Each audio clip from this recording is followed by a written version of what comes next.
سلام بینندگان عزیز، به برنامه اخبار آزادی خوش آمدید. خبرهای آخرین تاجیکستان و جهان را از استودیوی مرکزی رادیو آزادی تقدیم شما میکنیم. عبدالله اشرف هستم در خدمتتان. حالا توجه کنید به سرخط موضوعهای برنامه امروز پنجشنبه 16 ایول. بدون اجازت گردی همایی تشکیل کردند. دادستان ختلان گفت 10 ساکنی از سیل زیان دیده خراسان برای تشکیل اعتراضهای به اجازت جزا گرفتند.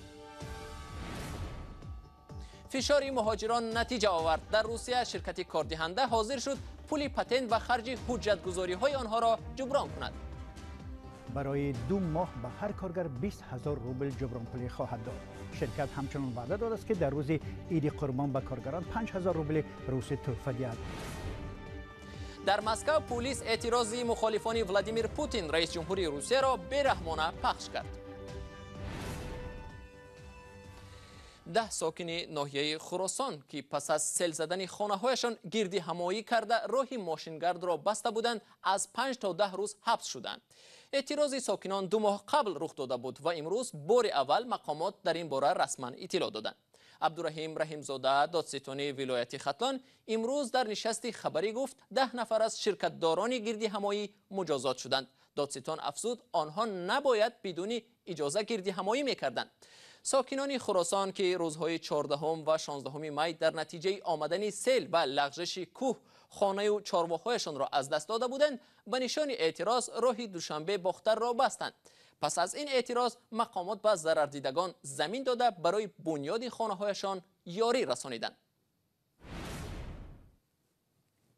پس از آشوب مهاجران کاری در کارخانه کارکرد گاز ولایت امور روسیه، شرکت ترکی رنسانس هیوی اندستریز به مهاجران وعده داد که پول پتنت و خراجات حجتگذاری آنها را جبران میکند. این شرکت با فرمایش گازپروم روسیه در این ولایت کارخانه کارکرد گاز را میسازد. قبلا این شرکت پول پتنت و خراجات حجتگذاری مهاجران را از معاششان ستانیده بود که باعث اعتراض مهاجران شد. همکارم میرزانبی خالقزاد این موضوع را پیگیری داشت و قبل از شروع برنامه از او در این باره پرسیدم. میرزانبی، ظاهراً پس از اعتراض مهاجران شرکت به آنها گذشت‌های کرد. معلوم است که آیا تا چه حد شرکت گذشت کرد؟ یعنی کارگران چند پول دریافت میکنند؟ بله عبدالله، رنسانس هیوی اندستریز شرکتی که کارخانه کارگرد گاز را در امور می سازد وعده داد به مهاجران خرج پتنت و حجت‌هایشان را برای ماه می و ایون می دهد. در یک اعلان شرکت رنسانس هیوی اندستریز که نسخه آن را کاربران رادیو آزادی روز 16 ایول فرستادند گفته می شود بر علاوه این کارخانه کارکرد گاز برای 2 ماه به هر کارگر 20,000 روبل جبران پولی خواهد داد. شرکت همچنان وعده داده است که در روز عید قربان به کارگران 5,000 روبل روسی تحفه دهد، اما مسئولان بر عوض از مهاجران خواستند به بی‌ترتیبی ها خاتمه دهند و فوراً به کار شروع نمایند. در غیر صورت اسم آنهایی که به بی‌نظمی راه دادند به دست کارمند حقوق سپرده می شود و آمده است در اعلان این شرکت. میرزانبی، عقب نشینی شرکت در مقابل طلب مهاجران تنها نتیجه آشوب است و یا مقامات روسیه نیز به این قضیه دخل کردند؟ دقیقاً می شود گفت هر دو عامل. نرمش شرکت رنسانس هیوی اندستریز به مهاجران در حالی است که پس از آشوب روز 13 ایول روسلان مدودیف رئیس ولایت امور به محله ساختمان آمده از دادستان خواست سبب‌های آشوب را سنجد. دادستان ولایت گفت در رابطه با این حادثه ها 2 پرونده جنایتی با اتهام اوباشی و بی‌ترتیبی های عمومی و نسبت شرکت رنسانس هیوی اندستریز پرونده مأموری آغاز کردند. دادستان معلوم کرده است که مسئولان شرکت از معاش کارگران با بهانه پرداخت پول پتنت 2 ماهه 14 میلیون روبل را نگه داشتند. تشکر از میرزانبی برای صحبت. ضمناً اعتراض و دادخواهی مهاجران از پورا پرداخت نشدن معاششان در دیگر شهرهای روسیه نیز رخ دادند. از جمله در شهر مسکو مهاجران راهرو، کوریرها و یا غذارسانها اخیراً از کم پرداخت شدن معاش اعتراض کردند. رادیو آزادی این موضوع را پیگیری میکند من بعد هم، اما حالا رو می‌آوریم به اعتراض در شهر مسکو که نتیجهش برای شرکتداران آن مثل اعتراض ولایت امور خوشایند نبود. پلیس در شهر مسکو 100 نفر اعتراضگر را که در مرکز این شهر نزد هیکل پوشکین جمع آمده بودند بازداشت کرد. جمع آمدگان بر ضد تغییرات کنستیتوسیونی صدا بلند کردند. روسیه از 25 تا 1 ایول برای وارد کردن تغییر و علاوه ها به کنستیتوسیه رای پرسی دایر کرد. با اطلاع رسمی 78% رای دهندگان از تغییر کنستیتوسیه جانبداری کردند. مخالفان از ساختکاری های بی سابقه خبر داده گفتند نتیجه ها را نمیپذیرند. تفصیلات موضوع در گزارش همکارم اسکندر خواجه میرزاده.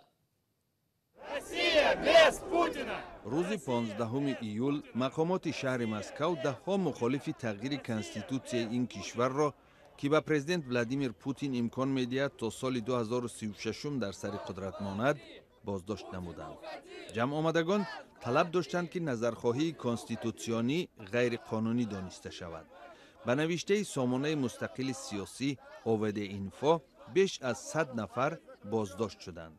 حکومت این خبر را تصدیق و یا رد نکرد، اما بعد مدت شماری از بازداشت شدگان رها شدند. نظرخواهی عمومی مردمی که 1 ایول به پایان رسید امکان می‌دهد در قطار دیگر اصلاحات پرزیدنت روسیه ولادیمیر پوتین در سال 2024 در آخر دور ریاست جمهوری فعلیش باز 2 دفعه دیگر پرزیدنت روسیه انتخاب شود. کرمل نظرخواهی را پیروزی عنوان داده است. مخالفین میگویند که وقتی استعفای پوتین فرا رسید. ما 10,000 امضا جمع میکنیم و در دادگاه عالی بررسی آن را طلب میکنیم. 10,000 نفر طلب خواهد کرد که نتیجه نظرخواهی کنستیتوسیونی غیر قانونی دانسته شود. گردآمدگان رهبری بیش از 20 ساله پرزیدنت پوتین را سرچشمه قشاقی مردم روسیه نامیدند و شامگاه وقتی راهپیمایی اعتراضگران در خیابان آغاز یافت، نیروهای تعیینات خاص ازدحام را احاطه نموده سپس بازداشت اعتراضگران را شروع کردند. هفته گذشته 2 فعال مخالفین که بر ضد اصلاحات کنستیتوسیونی صدا بلند می‌کردند به حبس گرفته شدند. در عرفه این اعتراضی بدون اجازت نیز مقامات روسیه خانه‌های 5 فعال دیگر مخالفین را کافت و کاب نمودند. روسیه با اشاره به سرایت کووید 19 تشکیل هر گونه جمع آمد در شهر مسکو را منع کرده است. در دوره پیش از پاندمی هم در روسیه برای تشکیل هر گونه جمع آمد اعتراضی با اشتراک بیش از 1 نفر گرفتن اجازتنامه رسمی پیشکی ضرور بود.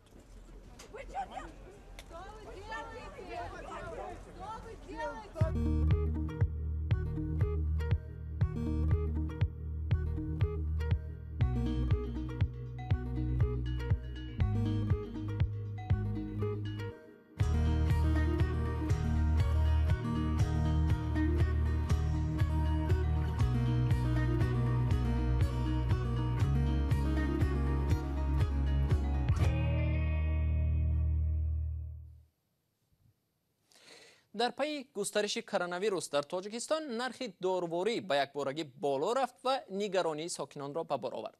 مقامات ضد انحصاری میگویند داروفروشان از تقاضای بلند سوء استفاده کرده نرخ برخی از داروها را تا 10 برابر بالا بردند. سرویناز روح‌الله گزارش میدهد. در پی اوج پاندемияи کووید-19 در تاجیکستان نسبتی صدها داروفروش برای بی‌اساس بالا بردن نرخ مواد داروواری پرونده‌های مأموری و جنایی باز شده است. تاجیکستان آخر ماه اپریل وجود این بیماری را در کشور تصدیق کرد و در روزهای اولی موردهای سرایت کرونا ویروسی نو نرخ بعضی از داروها به طور چشمگیر بالا رفت. در پی این بالاروی‌ها مقامات مسئول دست به کار شدند. در تمام شرکت‌های وارد کننده داروواری از جانب خیلی خدمات آنتی-مونوپولی تاجیکستان نهاد تنظیم کننده نرخ در بازار خبر داد که در این دوره نرخ برخی از مواد داروواری از جمله ضد ویروسی از سوی برخی داروفروشان در کشور تا 10 برابر بالا رفت. برای یک اربیدولتی 40 سوم بود این قدر طلبات میشد. اینا هیچ تا گفتن نمیتونید. 350 ما رسما معلومات داریم که تا 700 سوم خریداری هستند. مسئولین گفتند همچنین مقامات دیگر انتظامی برای به تنظیم درآوردن نرخ مواد داروواری در داروخانه‌های کشور دست به کار شدند و به شرکت‌های وارد کننده دارو آگاهی دادند در حالت ادامه وضع جزا خواهند گرفت. وابسته به پیشگیری این بیماری 270 پیشنهاد آورده شده است. 231 امر ارسال گردیده است از جانب کارمندان پروکاتوره ва нисбати 478 нафар истеҳсолоти интизомӣ, 2190 парвандаҳои ҳуқуқвайронкунии маъмурӣ ва 130 парвандаи ҷиноятӣ оғоз карда шуд. аммо баъзе аз дорufурӯшон гуфтанд инҷо танҳо айби онҳо нест ва шояд сокинон аз он тарсиданд ки дар ҳолати эълони сирояти вирус дар тоҷикистон дари тамоми дорухонаву мағозаҳо баста мешавад ва онҳо пешакӣ ҳамаро хариданд, ҳатто бе дорухат. ба қавли онҳо аз тарафи дигар вақте мол камёфт шуд, маълум аст арзиши он гарон мешавад. در جنوب تاجیکستان ولایت ختلان چندی از سازمان‌های غیردولتی به قربانیان خشونت خانوادگی کمک می‌رسانند. بیشتر خشونت دیدگان زنانند که از بیرحمی و لط و کوب شوهران خود شکایت می‌کنند. طبق سنت‌های رایج در تاجیکستان اعضای خانواده می‌کوشند درباره خشونت داخلی خانه لب وا نکنند. اما زنانی که با خبرنگار رادیوی آزادی هم صحبت شدند میگویند دیگر طاقتی خاموش بودن را ندارند.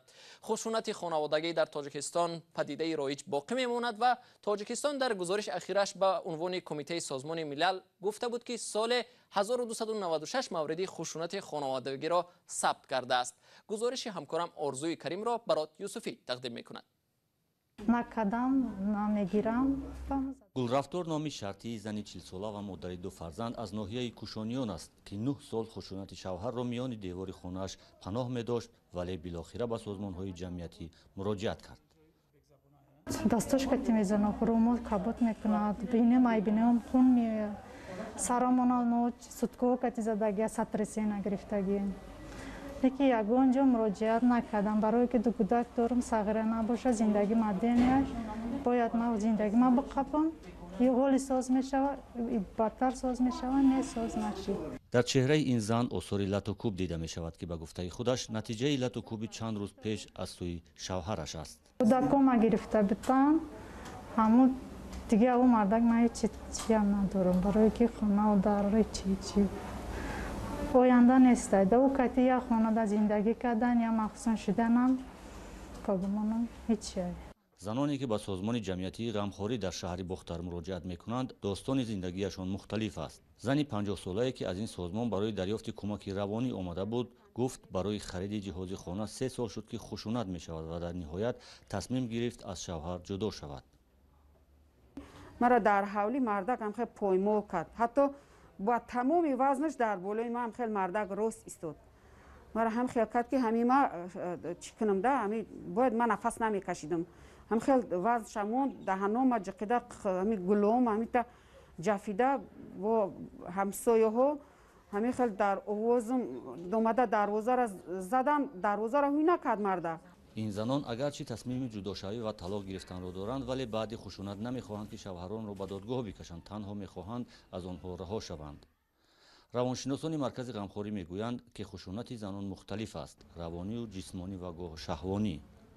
مشورت های انفرادی میگذرانیم، ما با اصول های نوی و کار میبریم با زن. اصول هایی که هستند که زن ایم حالتی روح افتادگی ما روح افتادگی را برقرار میکنیم. این هم باشد وقتی موسیقی گوش میکنیم، موسیقی نغزه گوش میکنیم، هسته که با زن کارهایی و بافندگی این حالت هم هست که استرس زن پس شود. باری اول است که در طول 1 ماه تا 90 نفر زنان تنها به همین مرکز مراجعت میکنند که گاه آنها را به پناهگاه یا شلتر میبرند تا مدتی از خشونت دور شوند و تصمیم بگیرند. اما آمار خشونت زورآوری که اکثرا روانی و جسمانی است در جنوب تاجیکستان همان نگران کننده باقی میماند. اگرچه زنان از خشونت شوهر شکایت میکنند ولی در 1 سال تا 10 نفر مردان نیز از خشونت زن شکایت کرده اند.